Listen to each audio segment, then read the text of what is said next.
उससे मिलने से पहले मेरे जीवन में कुछ खोखलापन सा था जिसे आज तक मेरे अलावा किसी ने महसूस नहीं किया था, क्योंकि मैं स्वभाव से बहुत चंचल थी और बहुत बोलती भी थी।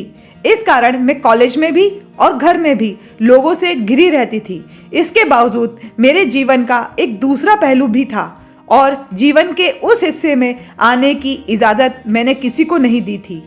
बाहर से खुश दिखाई देने वाली लड़की जिसे लोग हर पल हंसते खिलखिलाते देखते थे, उसके बारे में ये अंदाज़ा तक नहीं लगाया जा सकता था कि वो अंदर से कितनी अकेली होगी। मैंने अपने आसपास एक घेरा सा बना लिया था। कोई भी मेरे द्वारा बनाए गए दायरों को नहीं तोड़ सकता था। मुझे इस बात का यकीन नहीं हो रहा था कि वो लड़का मेरे बनाए गए दायरों को तोड़कर मेरी सोच में समाता चला गया। शुरू में उससे बात करना महज एक औपचारिकता थी। ये अलग बात थी कि आज तक उसने इस बात को मेरे सामने कभी जाहिर नहीं होने दिया कि वह मुझसे पसंद करता है। मेरी छोटी से छोटी तकलीफ भी उसे मुझसे ज़्यादा दर्द देती थी।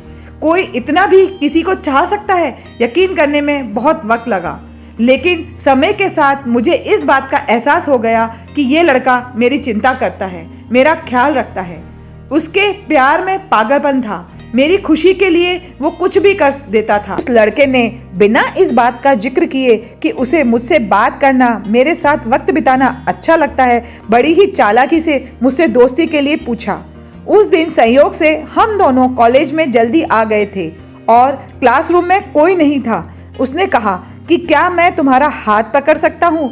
पहले तो मुझे बड़ा आश्चर्य हुआ कि आज इस लड़के को क्या हो गया, ये इस तरह की बातें क्यों कर रहा है, लेकिन मुझे उस पर पूरा भरोसा था। उसने इतनी ऑनेस्टी से मेरा हाथ मांगा कि मैं उसे मना नहीं कर पाई और मैंने उसे अपना हाथ दे दिया।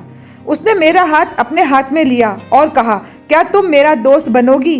तुम मुझे अच्छी लगती हो और मैं तुम में एक अच्छा दोस्त देखता हूँ, अच्छा इंसान देखता हूँ और मैं चाहता हूँ कि मैं ज़िंदगी भर तुम्हारा दोस्त बनकर तुम्हारे साथ रहूँ। उसने इतनी ईमानदारी से अपनी बात को मेरे सामने रखा कि मैं ना नहीं कर पाई और मैंने हाँ कर दिया। उस दिन उसने बस इतना ही कहा और चला गया। मुझसे दोस्ती करने की खुशी मैं साफ साफ उसके चेहरे पर देख सकती थी। मैंने इस बात को बड़े हल्के में लिया। हालांकि मुझे ये सोचकर दिन भर बहुत हंसी आ रही थी कि किस तरह से डरते डरते उसने मेरा हाथ पकड़ा था। मेरे आसपास के रहने वाले लोग भी ये बात समझ गए थे कि जरूर कोई बात है। खैर, अब हम दोनों दोस्त बन गए थे। उसने बड़ी ही चालाकी से मुझसे किसी भी वक्त फ़ोन पर बात करने की इजाज़त भी मांग ली थी। अब तो वह मुझसे फ़ोन पर भी बातें करने लगा था और उससे बात करना मुझे भी अच्छा लगने लगा था। मेरे अंदर क्या चल रहा था मुझे समझ में नहीं आ रहा था। क्यों मैं उसके फ़ोन का इंतज़ार करने लगी थी, क्यों मैं उसकी ओर खिंची चली जा रही थी। शायद उससे अपनी बातें शेयर करना मुझे अच्छा लगने लगा था।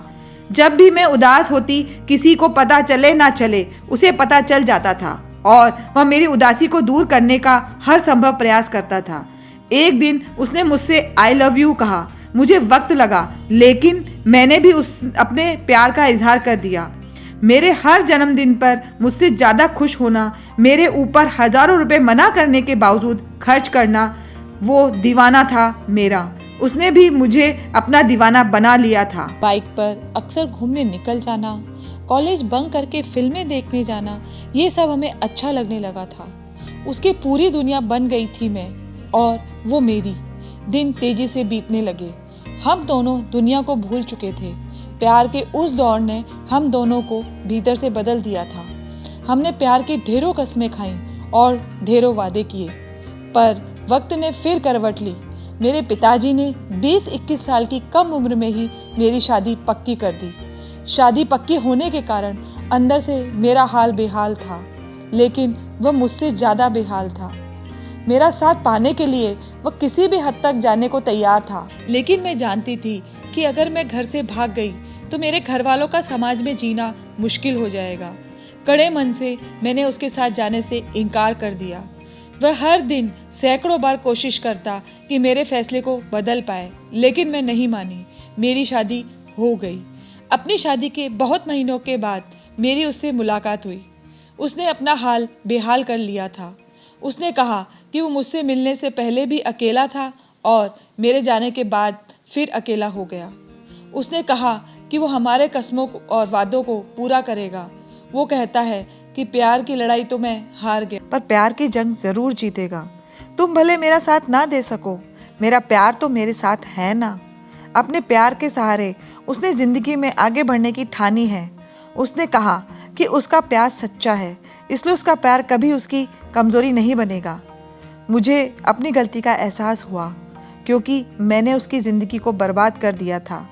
मैं उस दीवाने के प्यार को सलाम करती हूँ जिसके पास न मेरा तन है, न मेरा समय, न मेरी जीवन, पर अब भी वो मुझसे प्यार करता है।